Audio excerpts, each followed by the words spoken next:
Let's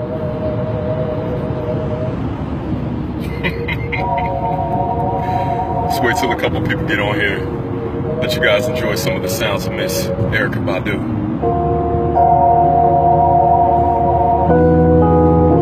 What's going on? What's going on? What's going on, Facebook friends and family? Let's give everybody a couple of moments to get on. I had a couple of things I want to share with you guys.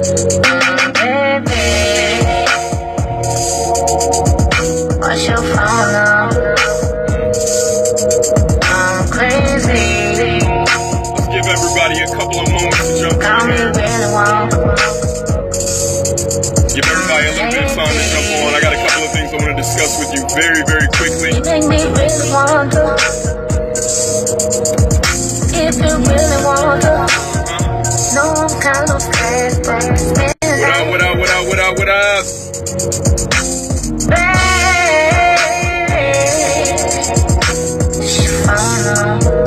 Something very, very serious to discuss on here.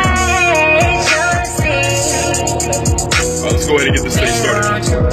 Hey, if you guys aren't hip to Erykah Badu, man, I used to have a little boy crush on this woman. Middle school, man. Miss Erykah Badu, on and on and on and on. Hey, so listen. Linda, looky, Linda.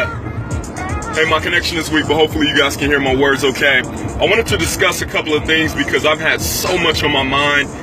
We have conference calls every morning, and we've been discussing some pretty deep topics. And if you guys don't know what I do, I'm a final expense professional, and I help people, assist them with the process of making sure that their loved ones are taken care of. And it's a very, very serious position for me. In the very beginning, honestly, I was very money motivated. I didn't have a lot of money at the time, and a friend of mine said, listen, if you get your life insurance license, you'll never have to worry about money again. And I simply believed him. I believed in his word. I believed in what he was saying. So I knew I was an incredible salesman. I knew I had a gift for it. And I knew whatever I needed to do to get in the industry, to do well, I'd be willing to do it. So in the beginning, a lot of the things that I regurgitated from other people's presentations or whatever, I was really just doing that. I didn't know the magnitude of what I do. And as I began to lose clients, as I began to experience people passing away and seeing the magnitude of what I truly do and the impact that I have on people's lives, it really moved me.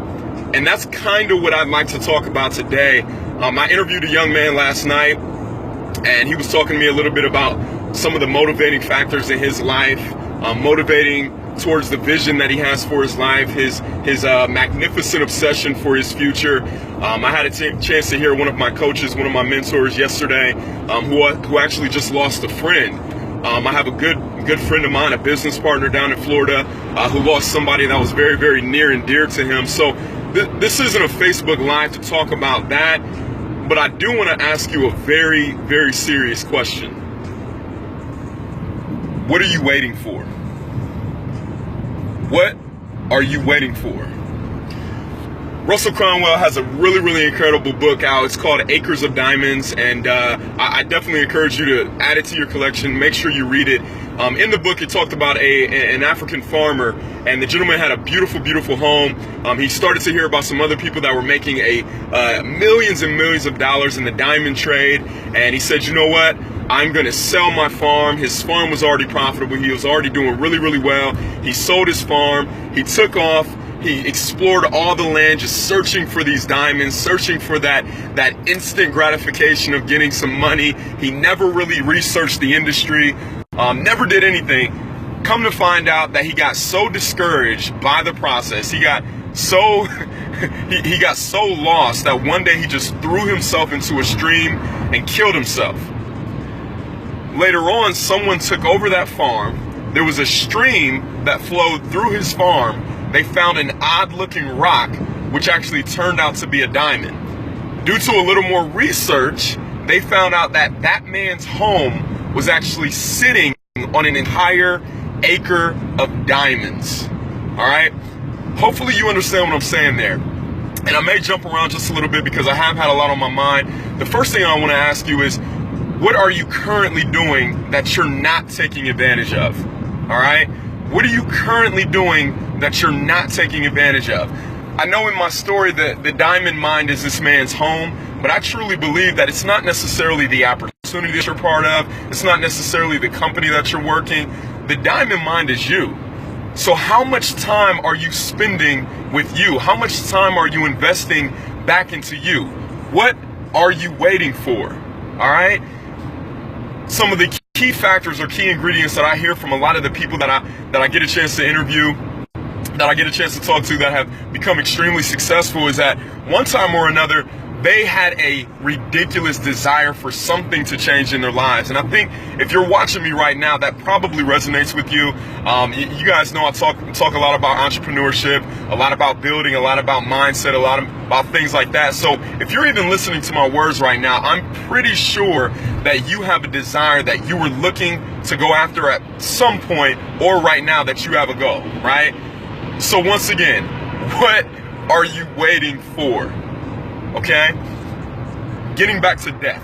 All right, it's a tough subject, I know, for a lot of people, but you know, my mentor, my coach, he actually just lost one of his really dear friends. The gentleman was very young. He actually passed away in a motorcycle accident, and I'm not sure if he had all of his affairs together. I'm not sure what the circumstances were. Another friend of mine, as I said, a business partner down in Florida, I love him to life. He lost somebody that was very near and dear to his heart. The gentleman that I actually interviewed last night, one of the leaders in our industry, a millionaire, lost his father at a very young age. And it's funny that all of them have looked at life just a little bit differently. And I don't think that death should motivate you to do anything crazy, but it should be a realistic idea in your mind to know that the life that you're living right now, the breath that you're breathing right now, the opportunities that you have right now should not be taken for granted. Nothing is ever promised to us. We're here today and then we're gone today. I was thinking about something, you know, I have some children and they're getting so big, and my daughter's getting so big, and I'm thinking back to myself, man, it seemed like just yesterday I was by myself, that I had no responsibilities. And now looking into the future, I'm not going to be here in the year 3000. I'm probably not going to be here in the year 2090. I'm not going to be here, right? So, guys, what are you waiting for? Why are you allowing so much time to pass without you taking advantage of every single God-given gift that you have? Guys, I heard, again, I do have a lot of silent mentors, if you will, but my actual mentor just got married to an incredible woman, and she was talking about one of the gifts that God has all given us. Almost like, you know, you have a toolbox and you want to go build a home. There's a tool that God has given you that you can absolutely build anything in your life with, and that gift, that tool, is your words. What are you waiting for? Guys, the life that you've always dreamed to live. And if you haven't been dreaming of it, please, I highly recommend, as I always do, it has to start with a desire. That desire is only cultivated through new environments. It's only cultivated through new conversations with positive people. Your life is the sum total of the things that you've been looking at, the things that you've been reading, the things that you've been listening to, the people that have been speaking into your life. Please understand that anything that you want to create, you have the ability to do so through your words.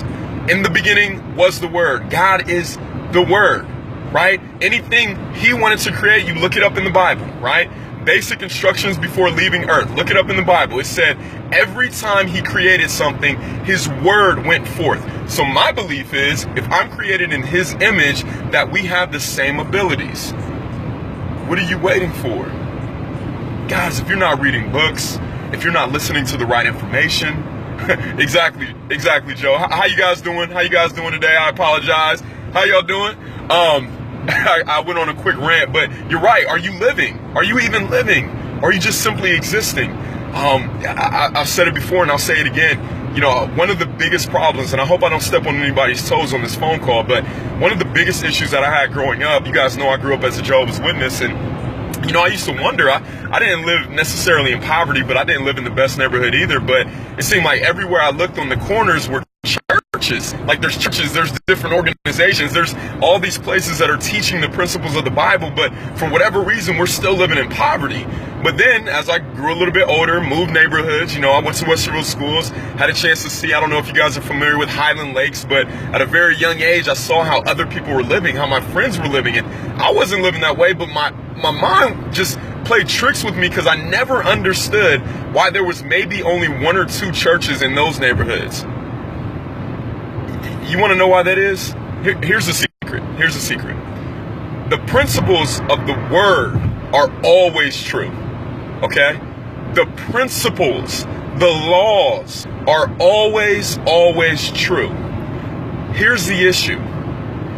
If you are working a regular job,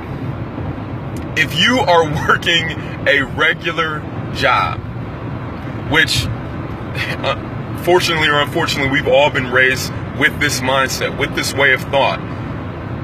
Someone has already told you exactly what you're going to make that month, exactly what you're going to make that week, exactly what you're going to make throughout your lifetime of living, your 40 years of 40%. You guys know the deal. So it completely takes your need away from faith.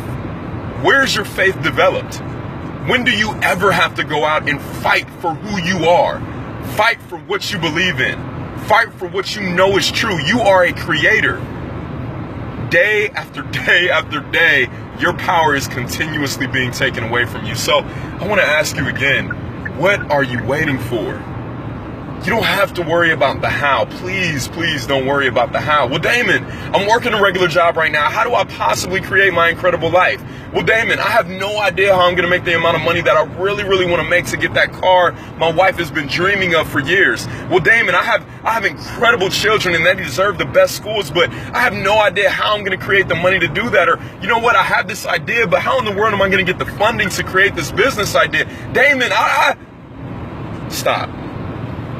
This is how simple it is. God already put things in motion the minute that your desire came about for you to have more. Your basic human need is to want more, to be more, to do more. Are we back? All right, we're good. We're going to wrap this up very quickly. Guys, I just wanted to encourage you today. That is one of my motivating factors. You know, I understand that I'm not going to be on this life forever. I want to make sure that I'm leaving a legacy. I want to make sure that every single day I'm not torturing myself with the things of the past. That's the biggest thing that you guys must understand. In Matthew, the Lord talks about how in order to receive any of the desires that you have, first you must forgive. When you go to pray, first you must forgive. So forgive yourself today. Forgive somebody that you love very much. Forgive people that may not even know that you're still upset with them. And I promise you'll have a strong release. I love you guys to life. I hope you're having an incredible day already. Again, what are you waiting for? Take out that pen, take out that piece of paper, write down everything that you want. Take the cap off of your marvelous, wonderful mind and write down everything that you truly desire in your life. And then I want you to believe, truly believe in the power that you have inside of you, in the power that God is releasing through you, that it's already done. So again, you guys have an incredible day. Hey, listen, Erykah Badu, you better get hip. Yes. We'll see you guys soon.